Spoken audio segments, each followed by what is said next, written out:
Hai Lur, selamat datang di album film. Selama 12 tahun terakhir ini tanpa disadari ada beberapa petunjuk atau easter eggs di dalam film-film MCU tentang kehadiran salah satu superhero bawah laut yaitu Namor the Submariner. Seperti di film Iron Man 2, Captain America the Winter Soldier, dan juga di Avengers Endgame. Dan hal ini juga dikonfirmasi oleh Christopher Marcus sebagai penulis naskah dari Endgame, meskipun tidak secara gamblang ya Lur. Di film Iron Man 2 sendiri ada 7 titik koordinat di peta aktivitas SHIELD yang menandakan tempat-tempat para superhero yang join ke dalam MCU setelah film Iron Man 2. Dan hanya Namor aja nih Lur yang belum ditampilkan dari lokasi-lokasi yang diperlihatkan ini. Jadi kali ini kita akan bahas tentang superhero-superhero apa aja yang ada di titik koordinat peta aktivitas SHIELD tersebut dan juga pembahasan mendalam tentang siapa Namor dan bagaimana kemungkinan-kemungkinan Namor nantinya bisa muncul di MCU. Sebelum lanjut, ojo lali subscribe dan nyalain tombol loncengnya biar kalian bisa terus mengikuti update-update konten menarik kita yang selanjutnya. Kalau udah, langsung aja Lur matikan lampunya, ambil cemilanmu dan monggo sekecakan.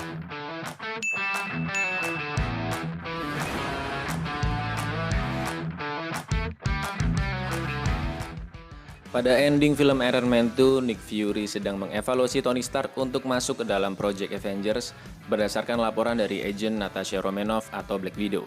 Dan terlihat banyak peta hologram yang mengitari mereka Lur. Namun ada satu peta yang menunjukkan banyak titik koordinat dan selalu terkena sorotan kamera, sehingga terkesan pihak Marvel ingin menampilkan easter eggs ini kepada para fans. Sayangnya titik koordinat di peta hologram ini tidak pernah dibahas sama sekali oleh pihak Marvel di film-film berikutnya. Yang kemungkinan besar peta hologram ini menunjukkan titik-titik koordinat aktivitas para superhero di seluruh dunia yang sudah terlacak dan akan dipantau oleh SHIELD. Karena memang 6 dari 7 titik koordinat yang menandakan aktivitas para superhero ini benar-benar sudah dimunculkan sosok karakter superhero-nya ke dalam film-film Marvel Cinematic Universe. Yang pertama berlokasi di California, yaitu lokasi dari rumah Malibu Tony Stark. Dan di dalam film Iron Man dan Iron Man 2, Tony Stark yang melawan Obadiah Stane dan Ivan Vanko berada di sekitaran Los Angeles, di mana lokasinya juga berdekatan dengan Malibu. Jadi sangat wajar bila aktivitas Iron Man bisa terlacak oleh SHIELD di sini. Lalu titik koordinat kedua berada di New Mexico. Yap, lokasi jatuhnya Thor beserta palunya Mjolnir. Dan titik ini diperlihatkan pertama kali di after creditnya Iron Man 2. Di mana Agent Coulson mendatangi lokasi jatuhnya Mjolnir yang sudah ramai dikunjungi oleh warga dan awak media setempat. Lalu Agent Coulson mengatakan kita menemukannya, yang membuktikan bahwa hal ini sudah dipantau oleh SHIELD sebelumnya karena terjadi lonjakan energi besar dari Bifrost. Sehingga SHIELD membuat titik koordinat di area New Mexico ini Lur. Lalu New York menjadi lokasi titik koordinat ketiga, yaitu pertempuran antara si raksasa hijau Hulk dan para militeri AS yang dipimpin oleh Thaddeus Ross dan juga Abomination. Ledakan sinar gamma yang masuk ke dalam diri Bruce Banner serta amukan Hulk yang tidak terkendali ini menjadi sumber yang tepat untuk SHIELD menandai Hulk sebagai salah satu koordinat yang harus dipantau. Berikutnya Atlantik Utara, siapa lagi kalau bukan The First Avengers Captain America.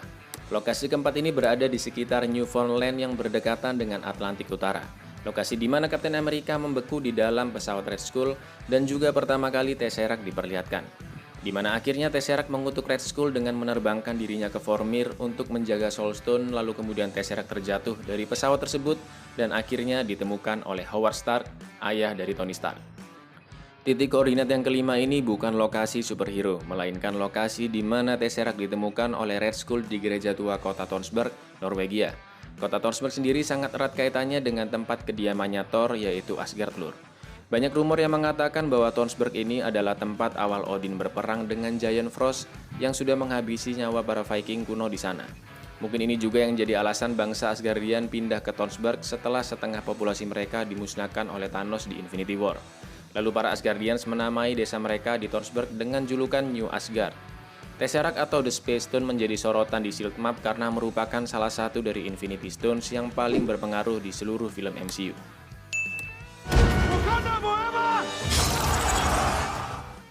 Yap, Black Panther menempati titik koordinat ke-6, tepatnya di Afrika Timur, yaitu lokasi negara tersembunyi Wakanda.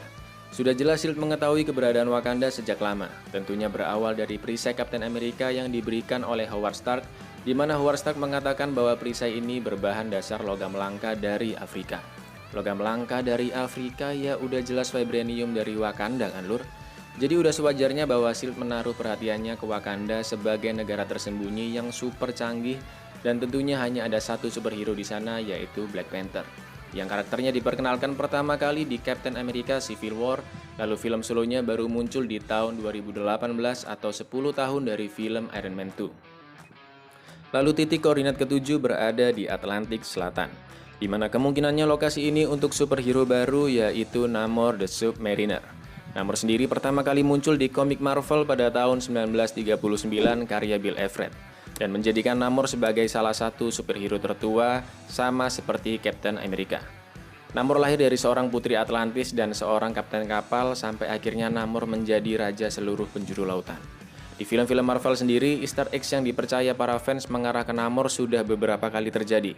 Untuk di film Iron Man 2 sendiri ada clue lain selain map hologram S.H.I.E.L.D., yaitu ketika Tony Stark membajak monitor dari anggota senator Amerika di pengadilan untuk menunjukkan klarifikasi dirinya terkait robot tempur yang dipermasalahkan.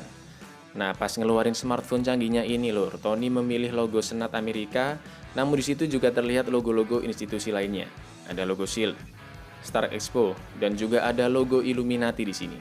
Dalam dunia Marvel sendiri ada kelompok yang dijuluki Illuminati, yang terdiri dari 6 anggota paling jenius di kelompoknya masing-masing. Mereka adalah Tony Stark yang mewakili Avengers, Black Bolt mewakili Inhumans, Doctor Strange mewakili para penyihir, Mr. Fantastic mewakili Fantastic Four, Namor mewakili bangsa Atlantean, dan Profesor X mewakili X-Men. Illuminati dibentuk setelah pertempuran antara bangsa Kree dan Skrull, dan Iron Man menjadi inisiator pembentukan organisasi ini untuk mengantisipasi kedatangan para alien tersebut datang kembali ke bumi. Meskipun Tony Stark sudah mati di Endgame, namun seperti yang kita ketahui bahwa Marvel bisa berimprovisasi dari cerita asli komiknya. Nah, Easter eggs di Iron Man 2 ini logo Illuminati-nya itu sama persis dengan logo di komiknya lur. Dan Namor juga ada di dalam organisasi tersebut. Begitu juga dengan karakter-karakter seperti Profesor X dan Mr. Fantastic yang juga bisa join ke dalam plot cerita dari Marvel Cinematic Universe. Karena Marvel sudah mengakuisisi Fox. Lalu clue Namor berikutnya ada di film Captain America The Winter Soldier. Ingat kan lur, waktu si Cap ini sempat bertarung dengan Batroc yang membajak kapal di Samudra Hindia. Nah, kapal yang Steve Rogers masukin ini bernama Lemurian Star. Lemuria sendiri dalam komik Marvel adalah suatu negara dari kediaman Deviants. Sampai suatu hari terjadi bencana dan menenggelamkan kaum Deviants, lalu Lemuria menjadi negara bawah laut. Sejak saat itulah negara Lemuria menjadi musuh dari negara Atlantis. Apa nggak disengaja itu namanya, pihak Marvel memberikan nama kapal tersebut Lemurian, kalau bukan karena ingin menjadikan hal tersebut sebagai Easter eggs dari kehadiran bangsa Atlanteans. Lalu Easter egg selanjutnya ada di film Avengers Endgame.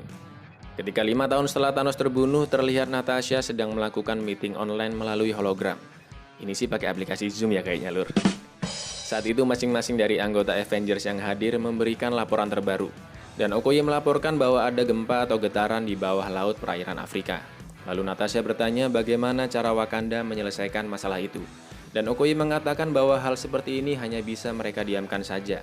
Sekilas memang percakapan ini nggak penting ya lur. Tapi informasi yang dikatakan dari Okoye ini bisa jadi merupakan petunjuk bahwa gempa yang terjadi di lepas pantai Afrika adalah ulah dari Namor. Sebenarnya easter egg seperti ini itu udah sering banget terjadi lah lur ya. Contohnya karakter Black Panther yang sering disinggung. Seperti lokasi Wakanda yang ada di titik koordinat map S.H.I.E.L.D. di Iron Man 2, atau ketika Howard Stark menyebutkan logam langka, dan juga ketika Bruce berusaha mengeja negara Wakanda. Wakanda. Jika apa yang diucapkan Okoye di Endgame adalah benar ulah dari Namor, maka akan sesuai dengan rumor judul Black Panther 2 yaitu The Lost Kingdom. Yap, Atlantis adalah kerajaan yang hilang kan lur?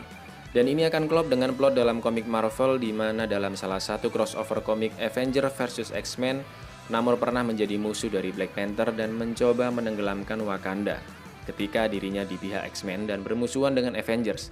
Lagi-lagi untuk plot cerita, pihak Marvel bisa saja memodifikasinya ya lur. Selain Black Panther 2, Namor bisa saja memulai debutnya di film The Eternals.